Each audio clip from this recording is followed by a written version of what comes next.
Hello. Today's episode number 27 of the Professor Slots podcast is a casino trip report for Florida's Seminole, Brighton casino, plus slot machine casino gambling in the U.S. state of Minnesota. Thank you for joining me for the Professor Slots podcast show. I'm John Friedel, and this is the podcast about slot machine casino gambling. It is where I provide the knowledge, insights, and tools for helping you improve your slot machine gambling performance.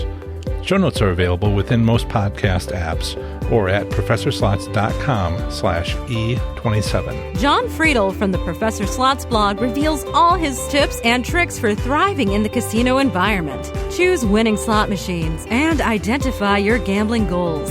Being entertained, earning comps, winning take-home cash, or combining them. John has won 90 taxable jackpots and a luxury car in 9 months of slot play and made a profit at slots gambling since 2013. In case you missed it, on last week's episode, I went over small but important topics of interest that I've collected over the last 25 episodes, including an Alexa skill, merch, books, emails, a voicemail hotline, and office hours. Also last week, I reviewed Michigan slot machine casino gambling, including how Michigan slot machine casino gambling consists of 3 casinos in Detroit and 22 tribal casinos throughout the state. Michigan tribal casinos are a thriving business, and many major expansion projects are underway throughout the state. Also, the popular Caesars Windsor is located across the Canadian border from Detroit. I hope you enjoyed listening to my last episode as much as I enjoyed making it for you. Remember to visit professorslots.com/subscribe to get my free report revealing the top 7 online resources for improving your gambling performance, including the one I've used as a top-tier slot machine casino gambler. Let's get started with the first segment of the show, Seminole Brighton Casino Trip Report. A month or so ago, I was invited to visit Seminole Brighton Casino in Okeechobee, Florida. This tribal casino is located on the Seminole Brighton Reservation, a bit more than a 3-hour drive south of Orlando, Florida. This was an invitation from close family, as well as family friends. Since it had been a while since I'd seen my dad, I thought it would be a nice opportunity to catch up as well. So I made travel arrangements for a 2-day trip this last weekend, to fly in the night before on Saturday and leave the following evening, just so I could spend a few hours at the casino with family and family friends, explaining how to win at their favorite casino. Besides seeing family, I was particularly looking forward to figuring out how to win in a single casino visit at some place I had not been before. While I was confident I would be able to do so over several weeks, based on past experience, I was interested in learning if I could perform the same analysis in only a few hours. Spoiler alert, yes, I was able to do so. I didn't myself gamble on this trip, although I still consider this a trip report. It's just my kind of trip report. As I mentioned in the past, the kind of slots I like to play are high-limit slots. But this isn't what most people like when they play slots. When it comes time to talk with high-limit slots players about how to win at high-limit slots, I'm already ready to do so. And to be frank, to do so endlessly. So high rollers will be able to get what they need from me as opportunities arise. But what about the so-called low rollers? Or at least those slots players who do not make use of high-limit slots rooms. What about them? Well, this podcast is about my learning to be as helpful as possible to those low rollers whenever I encounter them. I want to understand their problems and be prepared to provide useful and clear answers to those concerns. With this trip to Seminole Brighton Casino, I have taken a great big step forward in doing so. Here's how it went. This segment has the following subsections. An introduction, have podcast will travel, pre-trip research, on-site casino assessment, initial group discussion, group questions asked and answered, the spotting of a known winning strategy, testing the winning strategy, visit wrap-up, post-trip thoughts, and a summary. About a year ago, and then again earlier in this year, I set up a merchandise site on Cafe Press for clothing and other items with my Professor Slots logo. As I had recently mentioned, this can be found at professorslots.com/clothing. This visit was an opportunity to provide some of these items to family at the usual family discount, 100% off. Again, I wish I could do this for you instead of just for my dad's birthday. So I asked my dad, John, and his wife, Barb, and their married friends, Dave and Lois, if there was anything they'd like from the site. They picked out a few things, and I ordered them. I also made sure I had a few softcover copies of my book, Learning to Win, How to Make a Profit at Slot Machine Gambling, which I discussed in the last episode, number 26. Then, finally, I took along a few of my Professor Slots pens as the third type of gift for these two couples. Finally, I put together a little travel pack for podcasting while on the road. This is more about the technical aspects of having a podcast, but something I need to be prepared to do in the future. And apparently the future is now. My studio setup has a nice microphone on a boom mic stand with a couple of 25-foot cables and an inline signal amplifier, mixer, and laptop with a backup recording option from the mixer. The podcast travel kit included a cheap but good microphone, a shock mount for the mic, a tabletop microphone stand, the backup recorder mentioned above, which was specifically the very nice Zoom H4 recorder, and a handy little portable recorder called a Zoom H1. While, as it happens, I did not have time to prepare and record a podcast while on the trip, which was quite okay since I wasn't sure if I'd have time to get to it, I did learn a thing or two about getting it through the TSA airport security. As it happens, the TSA asks that any electronics larger than a smartphone be placed in a separate container before going through security. So when leaving from the Cincinnati Northern Kentucky Airport for Orlando, Florida, I first learned they had to be removed. As instructed, I removed the microphone and its shock mount, Zoom H5 recorder, and the tiny Zoom H1 recorder. Those got through security just fine. But not so the tabletop microphone stand. Well, to be specific, the tabletop microphone stand made it through the TSA at the airport in Cincinnati. When going through X-ray, they pulled out my bag and located it, then appeared to puzzle over it for a bit. I mentioned it was just an old mic stand, and they let it go through. Where it didn't get through TSA was at the Orlando airport on the trip back the next day. They again diverted it during the X-ray screening, but took it upon themselves to pull over their supervisor to ask if they could let it through. He said no, but they offered to have me go back through security after putting it in checked luggage. I declined because I don't always check luggage, and the darn thing was just so heavy anyway. So I lost my rusted 20-year-old tabletop microphone stand that I never use. I'll need to get a relatively light replacement. With the microphone shock mount, all I'd really need is just a handle or a hand grip connected to the shock mount. So, lesson learned. Have podcast, will travel. Also on the trip, I made sure I reviewed my article on Florida slot machine casino gambling, which I had originally published back on August 10th, 2017. Yes, it had been a while since I'd written it, and needed a bit of a refresher. If you go read it yourself at professorslots.com/Florida, you'll find it mentions Seminole Brighton Casino as one of 7 Seminole casinos in Florida. Because it is a tribal casino in the state of Florida, the gaming regulations for it are included in a state tribal compact rather than having state gaming regulations like those for non-tribal casinos. This was a good reminder that it was a tribal casino. What this mostly meant was that I would have a long drive ahead of me once I landed at the Orlando airport, because many American Indian tribal casinos are often located in somewhat isolated, relatively hard-to-reach tracts of land. Having already researched Florida casinos last August, there was very little additional research to perform. I can imagine this not being the case for other future casino trip reports, where I have not yet completed that state's slot machine casino gambling article. There will also be other casino trip reports where the research will be somewhat more unique, which is for international casinos. I have tentative plans to someday visit Caesars Windsor across the border from Detroit, as well as fairly definite plans to travel across parts of Europe later this year with my daughter and her family. Might I see a casino on that trip with my daughter? I think I just might. The on-site casino assessment of Seminole Brighton Casino is not the same type of assessment that I have suggested you perform at your local casinos or casinos you've considered visiting. Why? Because that would have been my own assessment of the casino, but not the assessment as performed by the family and friends I was visiting. The need for using my casino assessment checklist, found at professorslots.com/CPA list, was made completely irrelevant for this trip with a simple first question to my family and friends. Is there any other casino in Florida that is within driving distance? The answer? No, they said. There was not.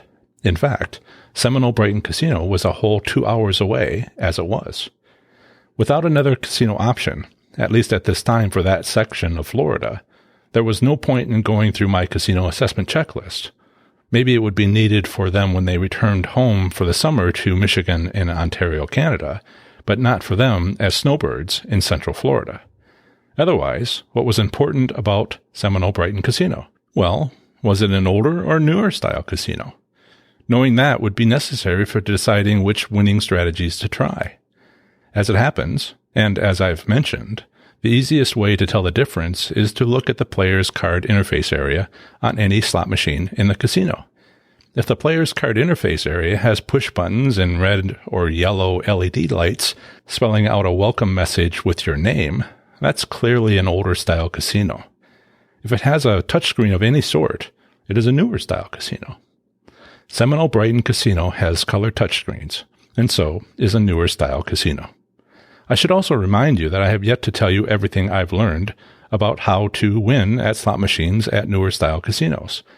I have many more podcast episodes and website articles to go before I'm finished touching on most important topics. After that work is completed, there will also be the additional strategies and ideas I'm continuing to figure out, like my recent article on winning strategies for progressive slot machines. What I'm trying to say is, during this casino visit, I talked about concepts from both my past content as well as ideas and approaches I've yet to tell you. We'll get there, though.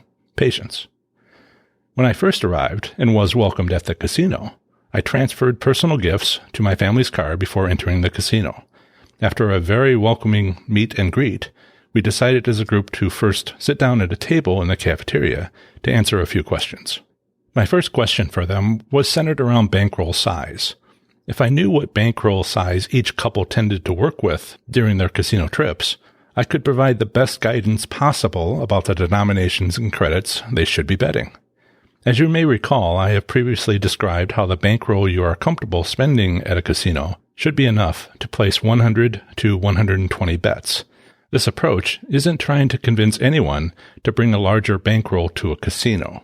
Rather, it's meant to help choose the appropriate denomination and maximum credits for their choice of bankroll size. My family and family friends told me their typical bankrolls, for which there is no need to share here. Suffice to say, they were both less than what would be needed to place 100 maximum credit bets on the slot machine having the largest denomination available outside of the high-limit slots room at Seminole Brighton Casino. Further, one couple had a typical bankroll larger than the other couple. This allowed for different play choices between the couples. The larger bankroll was sufficient to play most slot machines at that casino outside of the high-limit room. The smaller bankroll would allow for a relatively smaller selection of those same slot machines. Again, the size of the bankroll does not matter. Being comfortably able to spend their chosen bankroll sizes was the only consideration. Having made that happy choice, a second decision could then be made as to which denominations and maximum credits would be most appropriate for that chosen bankroll. For the next little while, my friends and family friends peppered me with questions. Most of the questions were already covered by past articles and podcasts, but they were interesting. One of the main tasks I've given myself is to listen to my audience to better understand their needs and concerns. They were certainly interested in asking questions. Sometimes two people would ask questions at the same time because they were so interested. They had to take turns. In many ways, that was reassuring to me. When podcasting, I'm alone in a room speaking into a microphone. Nobody is speaking back to me, although I might get a response later in the week. It was nice to hear the interest in their voices. For me, it provided further proof, as it were, that what I am doing is of interest. If it were not of interest, then all this work of mine would just be a hobby. That would be fine, I guess, but I do have plans to grow.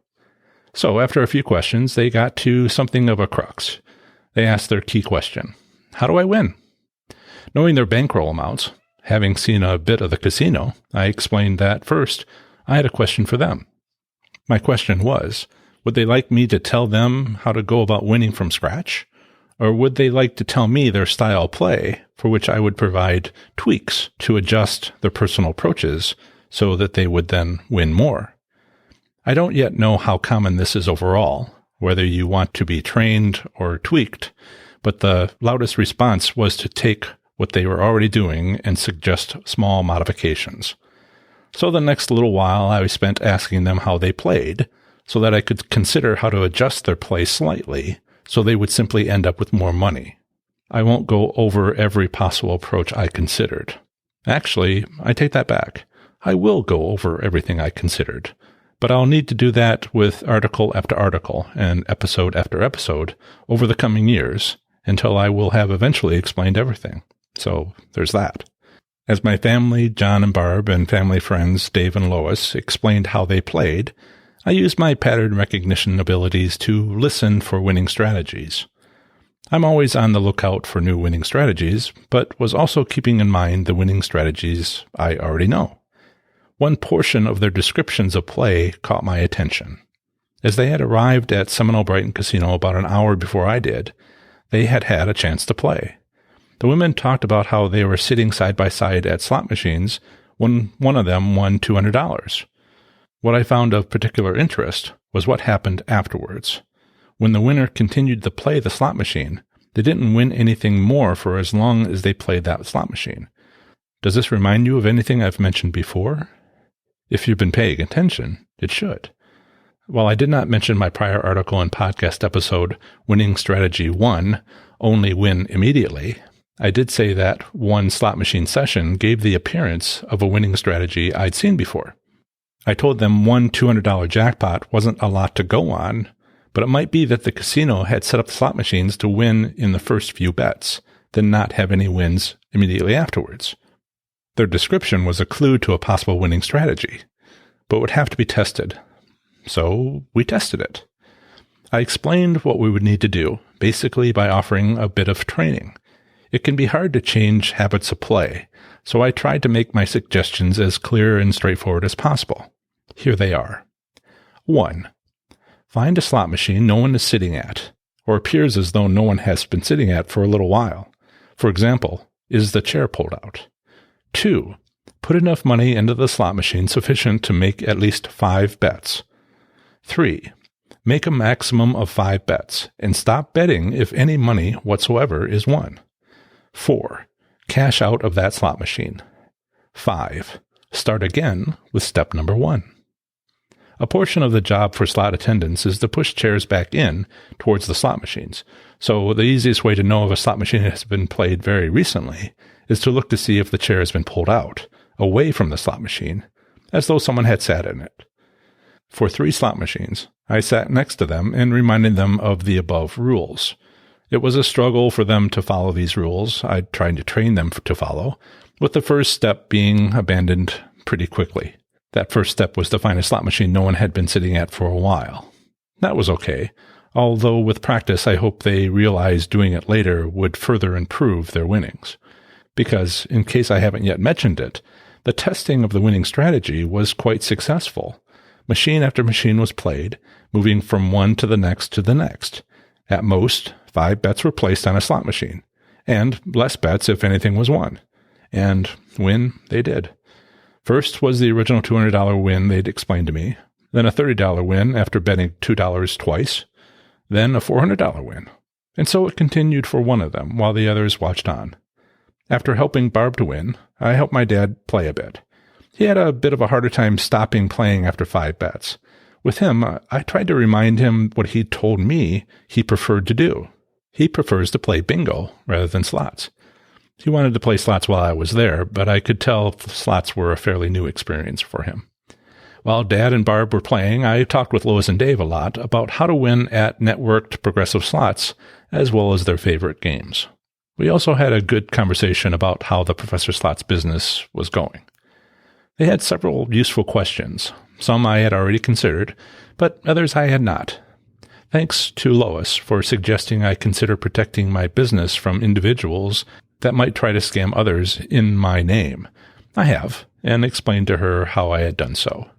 Her husband Dave suggested I update the artwork on my Professor Slots merchandise to include my website.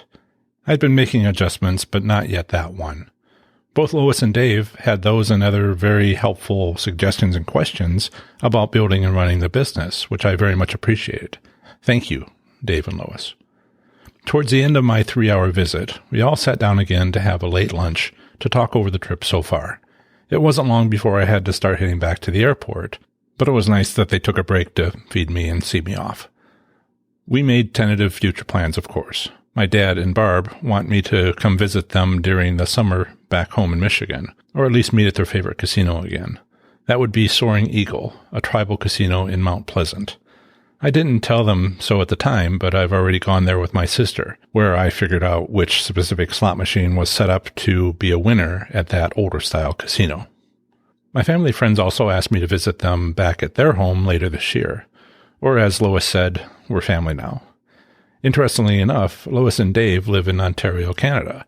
It's a great opportunity to get started working on understanding slot machines at international casinos. Doing so is inevitable, assuming successful business growth, and I might as well get started sooner rather than later. I am looking forward to it. It wasn't until later that I considered what I had not done. Was I helpful enough to Lois and Dave? Should I have spent more time explaining how slot machines worked to my dad? Overall, I think we got a lot done. Got enough done in 3 hours.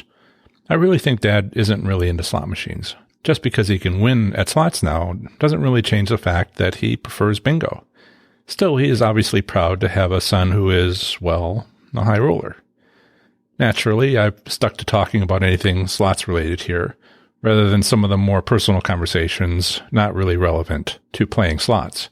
My short visit was not all about slots, and it was nice catching up with them in person. I really don't see them enough these days. But then how much is really enough anyway? For Lois and Dave, both pilots, I was happy to meet them. They seemed happy to meet me as well, and both found the relatively recent launching of my Professor Slots brand to be quite fascinating. We also talked quite a bit about my day job, and more. Again, that's not really relevant to winning at slots, except I'm expecting to eventually provide you with a trip report to a Canadian casino. Otherwise, I'm happy with having made the trip. I feel I was able to help them with slots gambling at Seminole Brighton Casino. In case you haven't yet realized it, although you probably have, I didn't just help them. I also helped you win at Seminole Brighton Casino. Now, I'll need to be clear about something here. These two couples are Florida snowbirds, and this last weekend was their last weekend in Florida for another 6 months. Basically, they had a good last day at the casino before going home now. I only showed them how to win at Seminole Brighton Casino, a newer style tribal casino located in Florida. How to win at other casinos in Florida or elsewhere will probably be different, especially at older style casinos. Also, if I place my metaphorical Professor Slots hat firmly on my head, I didn't actually prove they had found a winning strategy. I am confident they have, but it is remotely possible was all a fluke, or more technically, that it was short-term statistical variation. So how would we go about determining if it wasn't just a rather unlikely series of wins? Well, the answer to that question is data. Data. Over a longer time period, are they winning more than they were after this visit from Professor Slots? But at least for Barb and Dad, we will never know. We will never know because they don't keep track of their gambling losses. Even if they get started doing so, and my next article on keeping good gambling records should help, they certainly didn't do it before my visit. So while data may exist after their visit, it can't be used to compare to data from before my visit because that data simply doesn't exist. While I would prefer to show you data proving this winning strategy works at Seminole Brighton Casino, being a logical, relatively unbiased scientist requires me to say that it only seems like it's a winning strategy. There is no proof, just feelings. But Dad and Barb and Lois and Dave have told me they are completely convinced they have learned how to win at Seminole Brighton Casino. Unless you do too, I'm the only one that wants long-term data to put into an Excel spreadsheet to make a pretty graph from. Like that quote from the first Alien movie about nuking the aliens from orbit. It's the only way to be sure. Finally, I had a good trip. My family and family friends had a good time, and it was apparently helpful in terms of improving their slot machine gambling performance. So the question now is, what about you? As I grow my audience, as I have mentioned, I will better understand what they want. When my email subscription list reaches 2,000 email addresses, I'll send out a survey asking what you would like me to do. It will likely be a list and will include a personal site casino visit for you and your friends. Would you like that? Be aware that this trip to Seminole Brighton Casino fell under the family discount, which was 100% off. All others will have to pay for the service. This is a business, after all. Be warned that giving you the ability to generate more in winnings per casino visit will not be cheap. Making $800 in average profit at a casino once per month is just under $10,000 per year. So given that much expected profit on your part, how much do you think I should charge for a visit that allows each person in the group to do that? Something to think about for the future. In summary, I traveled to Seminole Brighton Casino in Okeechobee, Florida, south of Orlando. Over a visit of 3 hours, I explained to family and family friends how to win at playing slot machines at that specific casino. How to win at Seminole Brighton Casino was found by listening, watching, and using my pattern recognition abilities. A potential winning strategy was first suspected, then tested in an attempt to confirm its existence over the length of one visit to that casino. What gives the appearance of being a specific winning strategy for Seminole Brighton Casino over the course of a single day of slots gambling was tentatively identified to be 1. Find a slot machine no one is sitting at or appears as though no one has been sitting at for a little while. For example, is the chair pulled out? 2. Put enough money into the slot machine sufficient to make at least 5 bets. 3. Make a maximum of 5 bets, then stop betting if any money whatsoever is won. 4. Cash out of that slot machine. 5. Start again with step number 1. Anyone visiting Seminole Brighton Casino is welcome to try and use this strategy. I'd be interested in any results, especially if you have before and after slots gambling win-loss data for that casino, which is more objective proof than subjective feelings. Remember to visit ProfessorSlots.com/subscribe to get my free report revealing the top 7 online resources for improving your gambling performance, including the one I've used as a top-tier slot machine casino gambler. Show notes for this episode are now available within most podcast apps, but are also available on my website at ProfessorSlots.com/E27. Up next is the second segment of the show, Minnesota Slot Machine Casino Gambling. In this episode segment, I provide a brief overview of the current state of slots gambling in Minnesota. Here goes. Minnesota slot machine casino gambling consists of video slot machines at tribal casinos. All of Minnesota's 18 casinos are on American Indian reservations. Only electronic video slot machines exist in Minnesota, as traditional physical reels are not legally permitted. Minnesota's tribal casinos are legally regulated by the state through a negotiated state-tribal compact subsequently approved by the U.S. Department of Interior. Minimum and maximum payout percentages for slot machines are legally required to be 80% and 95%, respectively. Minnesota's American Indian tribal casinos are not required to provide actual values for their payout percentages. Minnesota's 2 parimutuel facilities offer card games, but are currently legally prohibited from providing slot machines of any sort. The legal age for gambling is 18 in Minnesota. Minnesota's urge to prohibit gambling is older than its statehood, as the 1851 territorial legislature enacted strict prohibitions against all forms of gambling. This prohibition held for nearly a century and still influences legalized gambling in Minnesota. In 1947, Governor Youngdahl enacted an anti-slot machine law which originally drove an estimated 8,000 illegal slot machines out of Minnesota. In 1984, the state legislature legalized the private ownership of video games of chance, but not gambling on them. In 1986, however, video gaming machines began to appear in tribal casinos. In 1987, the U.S. Supreme Court rules in Kazaban decision that tribes could conduct any gambling form that a state permits, without state regulation. In 1988, the U.S. Congress passes the Indian Gaming Regulatory Act, affirming legal basis for gaming on tribal land and authorizes tribal state compacts for casino-style gambling. In 1989, Minnesota signed compacts with 7 tribes for video gambling. This is significant because Minnesota tribes were the first in the nation to negotiate and sign gaming compacts with the state government. Also in the same year, legislature was passed to increase penalties for gambling on video games of chance outside of tribal casinos. In 1990, the state legislature ends the licensing of video games of chance outside of tribal casinos and classifies them as illegal gambling devices. In the same year, the state signed 2 more tribal state compacts to allow further video gambling at tribal casinos. In 1993, a legislative effort began in an attempt to legalize video lottery in bars, but is rejected in the following year. Minnesota has negotiated 22 tribal state compacts with 11 federally recognized tribes, resulting in the establishment of 18 tribal casinos in the state. These American Indian tribal casinos currently operate under a combination of state law, tribal ordinance, and tribal state compacts. Both the tribes and the state agreed to limit casinos to video games of chance, that is to say video slot machines without physical reels, and blackjack. Both parties agreed that the compacts should be effective in perpetuity.